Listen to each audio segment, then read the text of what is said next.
Game changer విడుదలకు ముందు నుంచి బెదిరింపులు వచ్చినట్లు నిర్మాత తెలిపారు. డబ్బులు ఇవ్వనందుకే పైరసీ ప్రింట్ ను కేటుగాళ్లు లీక్ చేశారన్నారు. దీంతో సైబర్ క్రైమ్ లో చిత్ర యూనిట్ ఫిర్యాదు చేసింది.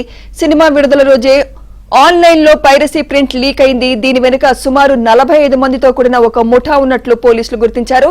చిత్ర బృందంలోని కీలక వ్యక్తులు కొందరికి సోషల్ మీడియా, వాట్సాప్ లో బెదిరింపులు వచ్చినట్లు ఫిర్యాదు చేశారు. సినిమా విడుదలకు 2 రోజుల ముందే సోషల్ మీడియాలో సినిమాలోని కీలక సన్నివేశాలను కేటుగాళ్లు షేర్ చేశారు.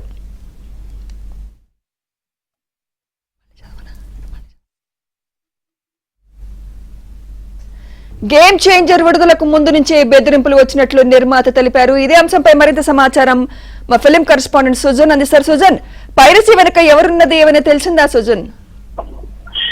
సుమిత్ర, గేమ్ చేంజర్ సినిమా విడుదల రోజే హెచ్డి ప్రింట్లు అనేవి పైరసీ అవడం జరిగింది. పైరసీ ప్రింట్లు రావడం జరిగింది.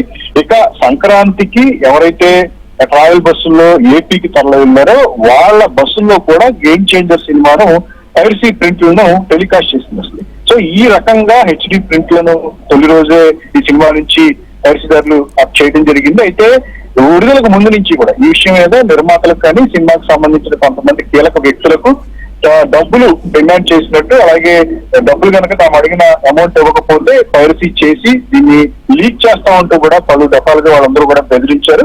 సో ఇప్పుడు వాటికి సంబంధించి ఎవరెవరైతే తమకు బెదిరింపు కాల్స్ చేశారో, అలాగే ఆన్లైన్ లో ఈ పైరసీ లింకులు ఏవైతే ఉన్నాయో వీటన్నిటిని షేర్ చేసిన కొన్ని ఆ సోషల్ మీడియా అకౌంట్ అన్నింటిని కూడా కలెక్ట్ చేసి సైబర్ క్రైమ్ పోలీసులకు ఇవ్వడం జరిగింది. దాదాపు 48 మంది మొత్తం ఇది ఏర్పడి ఈ బెదిరింపులకు పాల్పడి పైరసీ చేసినట్టుగా కూడా ప్రాథమికంగా ఈ చిత్ర యూనిట్ ఒక సమాచారం అయితే సైబర్ క్రైమ్ పోలీసులకు ఇవ్వడం జరిగింది. అయితే దీని వెనక ఎవరున్నారు, బెదిరింపులకు పాల్పడిన వారే స్వతహాగా వాళ్లే చేశారా లేదా వాళ్ళ వెనకాల ఏమన్నా టీం ఎవరన్నా ఉన్నారా అని చెప్పే దాని మీద కూడా పోలీసులు ఎంక్వైరీ అయితే మొదలైంది.